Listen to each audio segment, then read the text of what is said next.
Hey, everybody. Welcome back to Page Break Podcast with Rich and Brian. We're the co owners of Genesis Publishing House, and we've got one of our newly released authors with us today, CJ Powers. CJ, it's great to have you with us. I'm glad I'm here. It's good to actually see you guys face to face today, Rich and Brian. Yeah, absolutely. And glad Brian's in today. They're both up in the snowy north while I'm in the warm Oklahoma. Warm, it's 41 degrees here. Glad to have you both in. CJ, tell us a little bit about yourself, about your book. We'd love to hear some info. Well, when I'm not frozen in 0-degree weather, I have this passion right now to really chase after the teen market and even the tweens that lead into the teen market, mostly because I recently had done some research that just blew my mind away. That 98% of all the books released to that age bracket over the last 10 years were either politically bent or they had a specific agenda attached to them. Instead of allowing a kid to just freely read and be creative and enjoy life and maybe learn something from the characters, they were being pushed a whole bunch of political information that I did not necessarily agree with. So I decided it was time to jump in and focus in on a new character who could live a life that everyone could enjoy reading about. Sure, there's some lessons in it, but there's no politics, there's no agenda. It's just good old fun. And Danny's World, Chasing the Cover Up, is our first book, hopefully in a series if it turns out well for the audience. And we'll see how it goes. Yeah. So, yeah, I remember when I saw the cover, and I think I even responded to the production email that cover kind of stood out. I really liked it. It just looked like a very interesting story for a kid or a teenager, whoever to read. So, and obviously that's the Yeah. first thing that eye appeal. You got to have that as an author. What inspired this story? How did it all come about? I think the thing that started it all off is I have a co-author, Cheryl Steiness. She and I were chatting it up one day. I was doing some consulting work at the company where she was also doing some consulting work.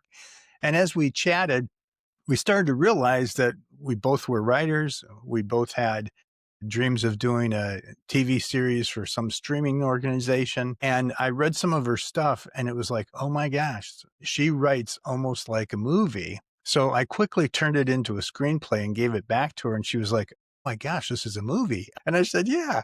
So as we started talking, I thought, what if we team together and create a new product, a new family of ideas and stories that we could do together? Because one thing I've noticed is that whenever you co-write, if you can get along with your co-writer, you can write twice as fast because you're writing half as much. She writes half, I write half. Sure, we have to blend it together and make sure it all works, but that's what started the idea. And we just started to, toss ideas against the wall and came up with Danny. And Danny Bradford, that 17-year-old high school student, is the perfect age bracket to launch a series for the teens and tweens. Yeah, and I love YA fiction or teen fiction. So I'm gonna admit this, probably not. Maybe I shouldn't admit it. I don't know, but Too late now.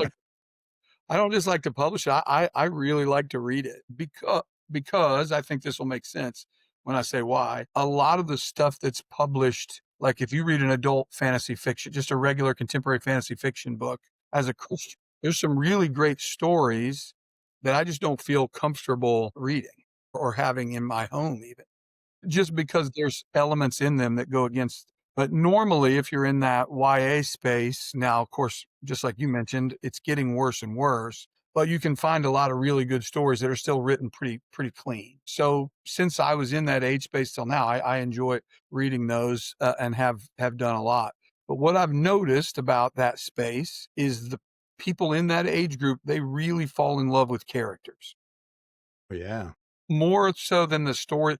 For instance, J.K. Rowling could literally publish Harry Potter in the back of a Wheaties box right now. And if she did that tomorrow, she would sell 10 million copies. And it could literally just be Harry Potter reading a cereal box at his kitchen table the whole time.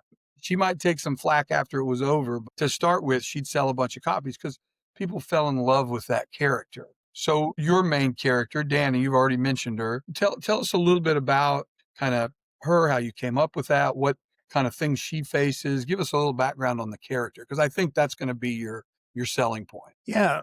Well, she started out from our what I'll call a spitball session. We were just throwing things against the wall to see what stuck. And as we realized that she had to have some kind of a passion, for some reason, the theme of truth just kept on coming up.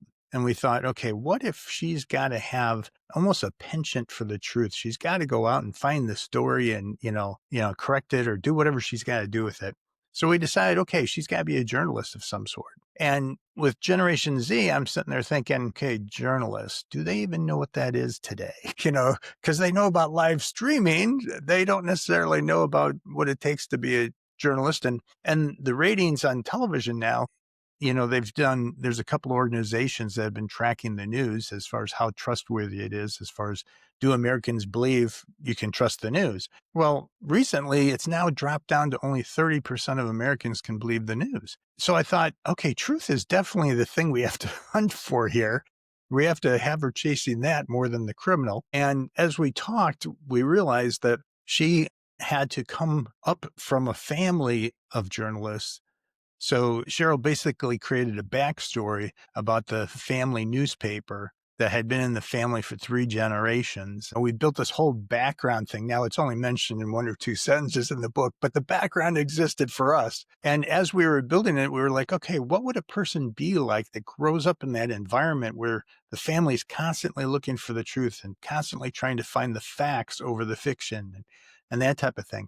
So as we built that, we were able to develop her character in a way where she just had this natural, intuitive drive to find out what the truth was. And then, of course, when she finds out the newspaper is going under and they're trying to shift over and calling themselves a digital gazette and trying to do that, everything starts falling apart. But because of her passion and because she stumbles upon, she's also, by the way, working for the student newspaper as well. But as she's working on a story, she stumbles upon the fact that the mayor is embezzling a couple $1 million in funds from the school system. And she's like, oh my gosh, the community has to know this. And she tries a couple different things and the stories being printed in the paper don't work out at all. And she's got to find this solution because she's got to get the truth out. And that's when she starts learning about, thanks to the handsome quarterback of the football team, she starts to learn about the live streaming possibilities, and she ends up building her first story on that, at which time not only does she have the community's attention, but she's got people all over the place starting to pay attention. Within that, the mayor starts chasing her down to put her in jail so she won't reveal anything that will hurt him. So it kind of is a very interesting thriller at that point. And I think about halfway through the book, maybe earlier, the storyline just gets faster and faster and faster until you get to the end. And I think that's the thrill. That's the fun of it for kids. So whenever you have a YA book, you got to have something that just keeps them interested in turning the page. So, the name, usually when people hear the name Danny, they more than likely assume male. So where did that name come from something, or did you just want to have something unique for the main character? We were looking at the most popular names out there and names that would fit a small town. So Daniela was a name for that generation that popped up a lot, but it sounded way too formal. So we thought, okay, how do we shorten it? Do we go DANI or would you go DANNY? Oh, because it's a small town, Main Street USA type thing, we thought Danny with a Y would be best. Now, we know that means we got to pay attention in marketing and everything else because most people will just assume it's a guy. And as you know, in the cover, here she is crawling across the tree trying to get into the warehouse while the police are searching below. The concept there is that Danny almost sounds like a tomboyish type thing, even though she's far more than a tomboy. I mean, she's a very brilliant girl. And I think that whole atmosphere we liked. In fact, we liked it so much. And here's one of the reasons we liked it. The average person that doesn't know anything about it kind of assumes wrong at first. And the more they learn about her, they realize how well suited she is for that name. So it becomes almost an insider's thing. If you're a part of the series, if you know the characters, proudly state Danny. Where if you're not, you're kind of like, huh, am I missing something here? So just as there's a gap sometimes in the way the youth think versus adults, we kind of set that up a little bit so that the youth, when they talk to each other about the story, they're going to kind of feel like they're on the inside crowd. Yeah, and I think the cover even carries that out, right? It's, we first see her, she's up a tree across a Yeah. branch, like it, I think it fits the vibe of that all fits together really well. Let's Yeah. talk a little bit about the YA audience. You touched on it a little bit. I teach that age range at church, and a couple of years ago, I noticed that the standard stuff or the standard way I've been teaching for the last 20 some years was not hitting home as well. And so the first few months I blamed it on the kids, right? Like these guys are just dummies. We all. Uh, and then I started thinking, well, maybe it's me and maybe everything's a little stale and I need to look into what's up with this Gen Z crowd and then going on to the Gen Alpha crowd or whatever. Like and one thing I read that you touched on a little bit that I would like to dive into a little deeper is that millennials, not so much Gen Xers where I am, but millennials for sure, they see a TikTok or they see an Instagram reel or they hear it on MSNBC and they just take everything at face value. Well, I heard there's a Tyrannosaurus Rex loose in the streets of Tulsa, Oklahoma, so we got to get out of here. Where the Gen Z crowd is more of a prove it to me, give me the facts, show me the truth crowd. And in my research, that word kept coming up, truth, which I find interesting. That's what you said too in this. So what are your feelings around that? Have you been seeing some of the same things and how that influenced kind of what you wrote here? Yeah. In fact, Gen Z is just totally upset about AI videos because they just make up anything. Oh, the tsunami hit in such and such a country. Of course, it didn't happen. They can't stand fake stuff. They just can't stand it.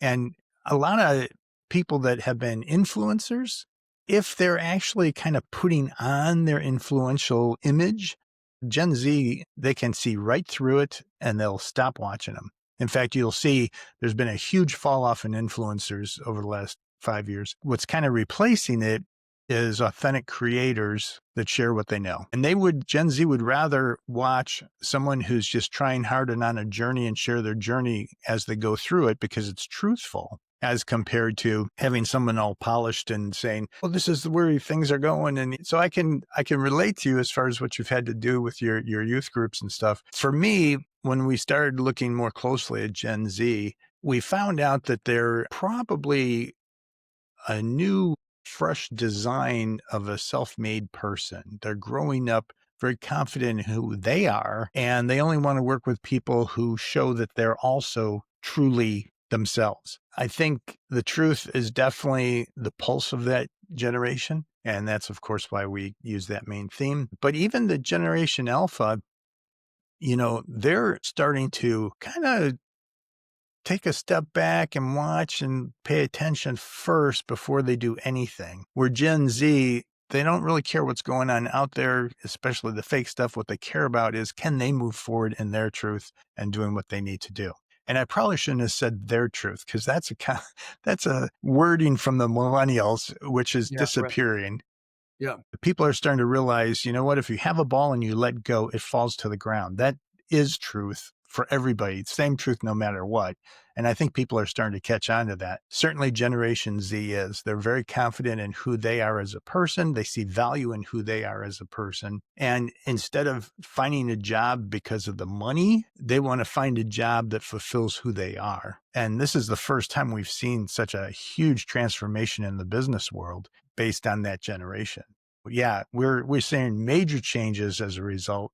And I think the way Danny is approaching things fits that pretty well. In fact, I would say that my granddaughter, Evie, and Cheryl's daughter, pretty much, they're both Generation Z, and they pretty much know what's going on. They can double check with us and say, are you sure you want to write that way? One of our first versions, we started to write about prom in one of the books. Cheryl's daughter was like, prom? We don't really do that. Because she's talking about wearing a Letterman's jacket, because her boyfriend gave her a Letterman's jacket. And no, that doesn't happen anymore, So we had to get schooled on what actually happens with these kids at this point. And, it's great to see it from their eyes. And I got the chance to talk to a lot of Evie's friends as well, who are all in the same age bracket. We probably chatted with probably a dozen different girls that are all in that same bracket. And it's amazing how accurate we ended up as far as how the characters act with each other and so on. Yeah, Yeah, that's awesome. that's cool. Switch gears a little bit. So, for those who don't know much about our company, Genesis Publishing House, excuse me, Rich and I have been doing publishing for a little over 15 years. And when we developed Genesis, our main focus was good morals, faith, family, freedom. That's basically our viewpoints as far as, what we want to publish. So, how has your faith inspired your writing, and how does it kind of blend in as you're doing, your storytelling? Well, I've been in a position as I grew up where I was constantly being preached at. And I know that sounds negative at first, and it probably is negative. I'll tell you why in a moment. But when I'm saying preached at, it's like no matter what the person's belief, they all felt they could preach at me. And back when I was in my 20s, I finally got fed up and said, okay, how many religions are there in the United States? And I did some research and found out that there was over 5,000 registered.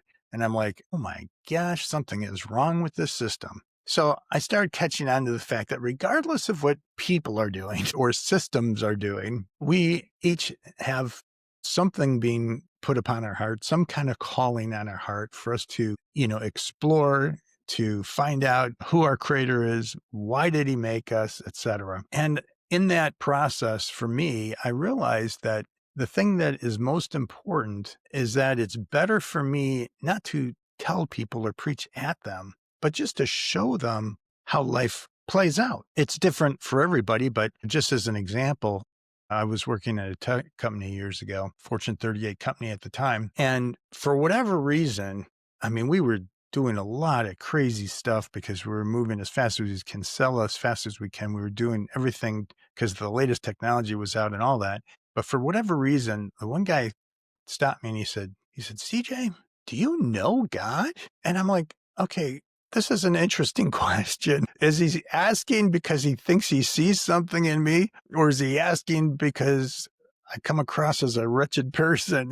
Which is it? And I say, why'd you ask? And he said, well, I noticed that you're always treating people with kindness and fairness, and you're always being polite, and I've never heard you swear.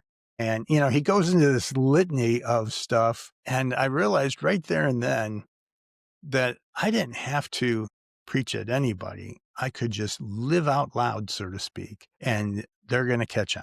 So same thing with this book series or any creative endeavor I take. I want to show how we live and have that be honoring and having that being respectful, having it be built morally as well as just be outright wholesome, regardless of what community you live in. That's good. That's a good way to put that. Yeah, I love that. Actually, you answered my next question is, what do you want people to take away from this on the spiritual side? But you already kind of nailed that down. So we're gonna jump into some tricks of the trade and of the craft Sure. next, because I think you covered the faith-based stuff. That was my takeaway from reading what you've got, and so I think that this part is going to be interesting to people. So you mentioned to us in our pre-production call that there was a little bit different way that you guys approached this writing project. I think people are going to be really pumped to hear about that. Would you mind sharing that with us a little bit? Yeah, and I'll start out with a little bit of a background. Cheryl, when she writes, she calls herself a pantser. She just writes this scene over here and that scene over there. And she hopes that after all these different scenes are written, they somehow fit together. For me, I typically like to have, at least a set of bullets to know what I'm going to write in what order. And then while I'm writing within a bullet, I can kind of pantser around, so to speak, as that terminology is used by a lot of writers. But we didn't do either one of those this time. What we did instead is our goal was to make a TV pilot. And to do that, you need a good representation of what the story is, who the characters are, and so on. And to create all those elements for what they call the production Bible, you have enough stuff to actually turn it into a book. So we just said, why don't we write a book first and then transition it into a teleplay for TV as a pilot, see if we can sell a TV series. We also thought TV series is structured in a way where you got to hit certain parts and certain beats for the sake of commercial breaks and so on for the main networks. But with streaming, you don't have to worry about that so much. So why don't we kind of do a mixture of that and incorporate in the beats from a major motion picture? Because those are more thrilling, they're more enjoyable, people like to watch them more. And by doing it that way, we figured we could just create a really rich story that keeps people's attention on the plot line as well as the subplots and so on. So here's here's what we did. We took all the key beats, we marked them out on a timeline, and we said, where do these different things need to land? And what you basically have is, if you read the entire book from start to finish nonstop, you'll notice that there's really 8 major sequences of story that are happening. And the reason for 8 is because if a motion picture goes into the movie theaters, back in the olden days, they used to send a big canister of reels, and each reel held anywhere from 12 to 15 minutes worth of movie. And then they had to switch between projectors, to show this 15 minutes. And as it's coming to an end, you got to start this projector at the exact right time, and it appears to be seamless. So a lot of movie stories were created by those 8 sequences. Well, within the 8 sequences, we had to say, okay, if we have a 40 chapter book, that means we need 5 chapters per sequence, approximately. I think the story is 39 chapters. So it doesn't always work out exactly how the structure holds for it. So each chapter has to have certain elements within it. And then each set of 5 chapters has to get the audience to a certain place for the sake of the next set of 5 chapters. And that's how we built it. Now, within that, we also created multiple plot lines. So you have the action plot line, which I call plot line A. You have the relationship plot line, which I call plot line B. And plot line B, the reason I have that as the relationship one is because it's based on the TV series when they were buddy cop shows, or I don't know if you saw the Bad Boys or anything like that. So plotline B is for buddy cops, relationships, whatever you want to call it, love interest. Plotline C is for the comedic relief. So you have to salt that in every so often because, as you know, when you have thrilling type stuff going on in the story with this adventure story, you have to let the audience rest a little bit before you take them back on the next cliff, right? And then plotline D is really any additional data you need to salt in there for the sake of the series. So if we're going to have a 5-book series or whatever it might be, we want to salt some things in. So when it gets to book 2, you're like, That's why that. but until you read book 2, it doesn't make sense necessarily. But when you read book 2, it's like, so that's how we structured the plot lines. So just as an example, for us, the first beat in the story has to be something that sets the mood and the pace, and it has to have a setting. So since this book is more on the thriller type side of adventure, we needed to have the story open up with a very intense scene where she's trying to figure things out and get across into that warehouse window without getting caught by the cops and all this stuff. Well, some people are like, I would not have started it that way. And I'm like, well, but we started it that way so the people reading it know what to expect later in the book. Now, of course, it's like a flash forward or whatever you want to call it. But in this case, I think it works really well because you want to read the next chapter right away. But as you know, at the end of the first chapter, it says, well, maybe I'm getting ahead of myself. Let me tell you how this all started. And now you're into the rest of it. So, and you've heard terms like inciting incidents and turning points and midpoints and all that kind of stuff, reversals, dark night of the soul. All of those terminologies used in film, we built those into our story structure. Yeah, I think it's great. As we kind of close out here, what advice would you give people who are maybe still working on a manuscript, or maybe they've done some brainstorming, that they've got an idea up here, but they're not quite sure how to, get it out? What would you tell someone in that position who hasn't quite made that leap to say, yes, I'm going to write a manuscript and I'm going to do it. Here's how I'm going to do it. What would you tell someone like that? Yeah, a lot of people have a hard time structuring the story before they create it. I don't remember the name of the writer. Was it Emerson, who said, after you write your first draft, throw the whole thing in the garbage can and start over? And the idea was that the only parts you're going to remember after writing that whole thing and throwing it away are the parts that are so excellent you have to have it in the next version of the story. So you don't need to copy and paste anything. You already know that part of the story so well, you're going to make it show up anyway.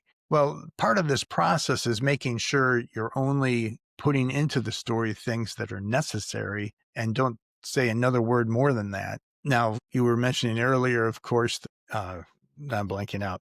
What's that magic book series? Harry Potter. Potter. Harry Potter. Thank you. I don't know why I blanked all of a sudden, but there, you're talking about an 800-page book, a 1,200-page book, that kind of thing.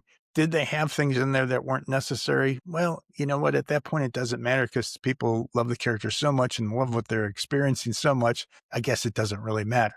But when you're trying to be seen for the first time, it does matter. And if it's a TV show or a movie, which we designed this for, it definitely matters because people don't have the patience, not like they used to. So from the standpoint of pacing, that becomes critical in the process. And if they just throw scenes down, the key thing is for them, well, okay, let me back up to your question more succinctly here.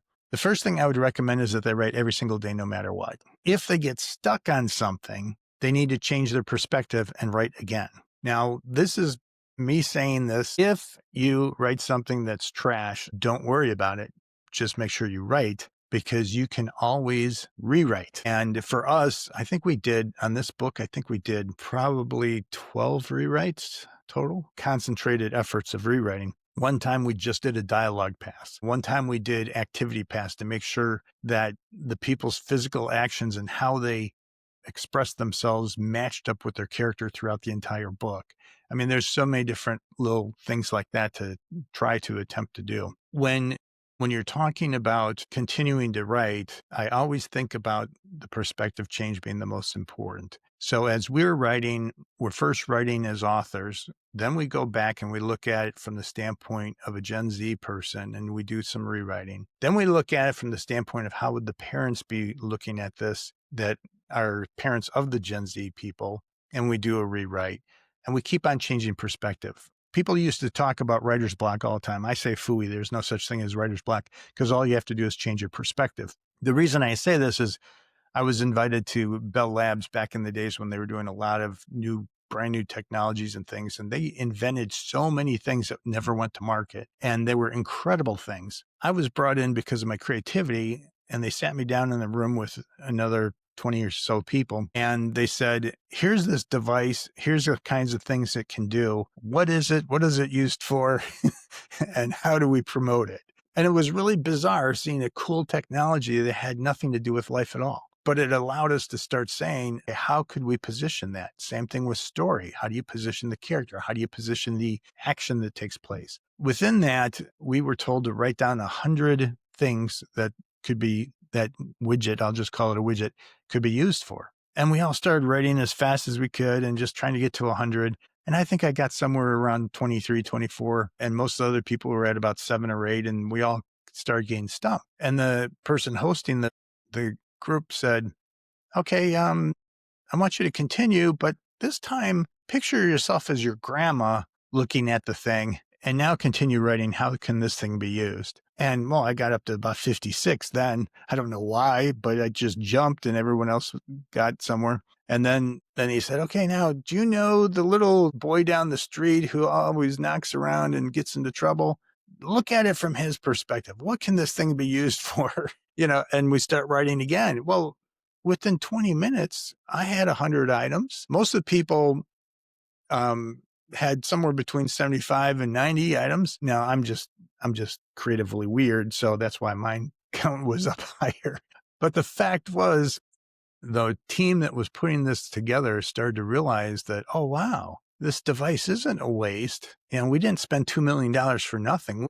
There's actually something here we can do with this device. And it all came out of that change your perspective and suddenly you're writing again. And that's what writers have to do. Change your perspective. If you're stumped, look for a prompt. Sometimes I'll just grab a book off the shelf and read 3 sentences and say, okay, what's that about? It's about such and such. Okay, now I'm going to turn back to my character and my situation, and I'm going to write based on such and such. It may fit in, it may not fit in. Maybe somehow it creatively gets me thinking in a way where my brain is moving to a different point, and that point fits in perfectly. So I know I sound like I'm rambling here, but the fact is, all you have to do is change your perspective, and suddenly you That have a makes a lot of flood of sense. new ideas. Yeah, that's great advice because I was going to finish this interview by asking about writer's block. That's the number one thing we hear about is, hey, get us, tips on how to deal with writer's block. And I think you're right.